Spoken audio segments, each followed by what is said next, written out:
Sorry, here, Jordan. Lance, from 2-6 to where you are now with 3 straight wins against ranked opponents, how does it feel? How do you think you guys got here? As I told them, I'm extremely proud of them. Again, of their resolve and resiliency of going through it. There's a lot of negativity hanging around about what was wrong with this program and what should be done and things like that. We talked about how close we were for a long time, and they owned it. They kept working. They stuck together, and you can see the results of that. And I think it is something that's truly special. And for us to play as well as we did today is another sign of that. And now we have a chance to still reach a pretty special goal, but we have to go on the road and play another good football team. Michael? You talked a lot about developing this program physically along the line of scrimmage. Just how do you feel like you guys did there? Yeah, we talked about it this week, that for us to have a chance to win this game, we'd have to win at the line of scrimmage, and I thought we did today. Both sides of the ball. We talked about being able to control the clock and being able to run it. I thought for us to rush for over 300. I think we had the ball for 40 minutes today.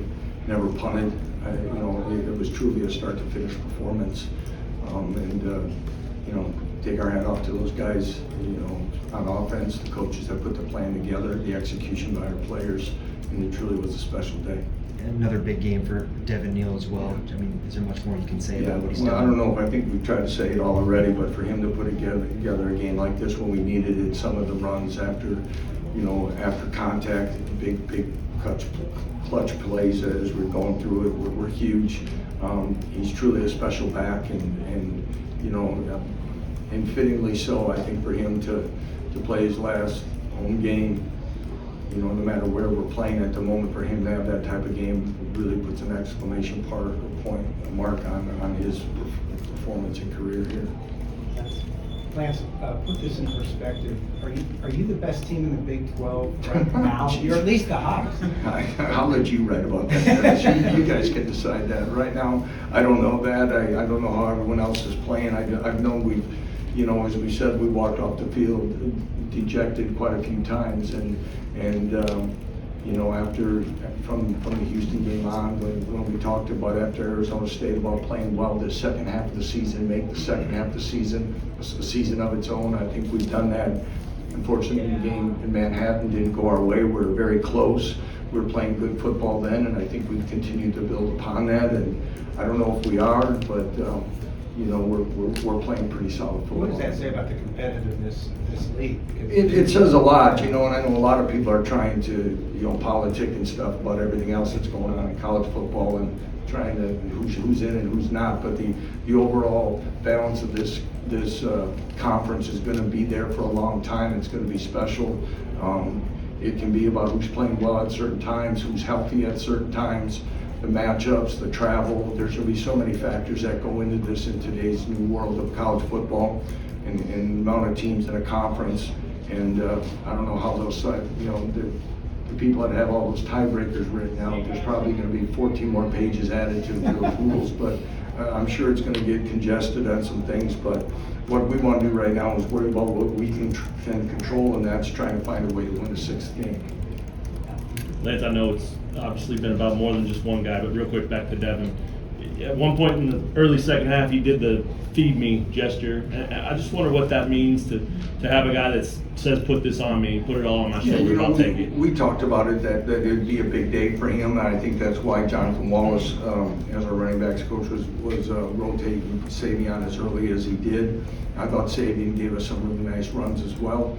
For him, because we knew it could come down to a heavy day of carries for Devon, and to have 37 of them says a lot. But I think there are certain times where you get in a rhythm, you can feel it, you're seeing things pretty well, you have an idea what's going on.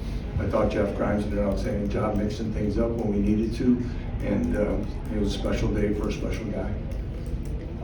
Lance, you referred earlier to resiliency and resolve. Is there a point where that's a challenge to keep that going when you're not getting the results? And in one way or another, how did you keep the process going? Again, it was tough. It's tough walking into whether it be a staff room or a team meeting room when you're close and you're not. But again, the things that we've always talked about, the difference of winning and losing is always very close in every game. usually in that 3 to 5 play range we talk about, and we could point to those in every game that we didn't win, that some plays that if we would have made it, it could have definitely been different. And like I said earlier, is that this group did a great job of owning that and saying, yes, we can be better there, and they kind of stuck together. And I've said this before, I've had less players talk about playing time and touches this year than any other year, because I think this group has understood where we're at and what we're doing. And I think, again, it makes them a special group. And in some way, was the bye week, I mean, I know you felt like you already had kind of, things with a good feeling about where you're headed, even though K-State didn't work out. Did the bye week provide anything in particular? I don't know, it was, we had 2 pretty close together, and for whatever reason, we've played well out of both of those, which is a great sign. I think, the ones, getting ready, going out to BYU, the lateness of that game, the lateness of getting back. I was more concerned about how our week was going to be this week, because sometimes you have a win like that that's highly emotional as well. You can come out flat and do some things, but I really was impressed, and this group stayed hungry, and I expect it to be that way again next week. The first FBS team to be on rank and have 3 straight wins against ranked teams, what does that mean to you? Well, again, it means, again, that we can play with people. I think it means about what this group, again, some of those things that we wish would have gone our way earlier in the year. What, I'm sure somebody in here is going to write about what could have been yet if things would have been. But we can't change that. It is what it is. But I keep going back to the resolve and the leadership of our upperclassmen, our seniors, the professionalism, the work ethic of our coaching staff and support staff that stayed with it, and for us to be able to do this, and really, I don't know, to play 4 ranked teams in a row is not always very common either, and to have the challenge and really how this conference has turned its way out, that we end up playing one of the more difficult schedules in the Big 12 this year, and for us to play this well down the stretch, I'm really proud. Coach, you had 3 first-half drives that ended with field goals after getting 7 Colorado 10. What was the message at the half to make? Yeah, we got to stop kicking field goals, and we got to start thinking about it, and we talked about being more aggressive and going for it on maybe some 4th downs, but I make that decision, and I was determined that we were going to at least keep a 2-score lead at certain times. I thought that was important. I think all those drives kind of stalled inside the 10, so we got to be better there. Obviously, it can be a focal point of some work, because you can't live that way and very long, and otherwise eventually that catches up to you. Lance, a lot of teams haven't. They've held Colorado down like that. What did you see from the defense? Again, I thought we rallied to the ball well. We tackled a lot better. We had a few of the explosive plays. Other than Shadur's ability to scramble and avoid a rush, I thought all in all, I thought our tackling on the outside was pretty good most of the day, which is important, because they didn't throw the ball vertically down the field a ton.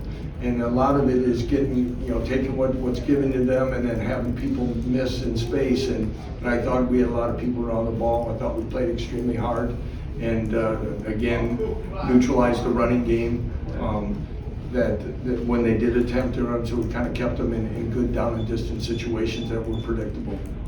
Yeah, Lance, there was a moment at the end of the 3rd quarter where the entire team was jumping in a huddle. I guess, how were you guys able to kind of produce that level of energy and sustain it throughout the entire game? Well, again, this group is excited about the opportunity. They're excited about playing here. They're excited about senior day, playing another ranked opponent. And I said, this group has kept its confidence for the most part all year, and we started to flip that script a little bit. We talked about flipping the script on things and making plays and stops when we needed to. And I thought it was another key 4th down when Jalen Todd got the breakup. I think the other one, Kobe had a nice breakup as well on one of those series. When you're starting to see that, guys are starting to gain confidence, and that energy was contagious. I thought our young players who did play, we had great energy on the sidelines. They were excited about being there. I thought our fans were outstanding as well, and created a tough environment when needed. You mentioned it there, but Jalen Todd, I think, gets his first career start. Just what'd you see from him playing against a tough offense? Yeah, Jalen's a mature young man. He's got a fine career. We're excited. We've talked, as you guys know, that are around all the time about his development last spring when he was an early enrollee.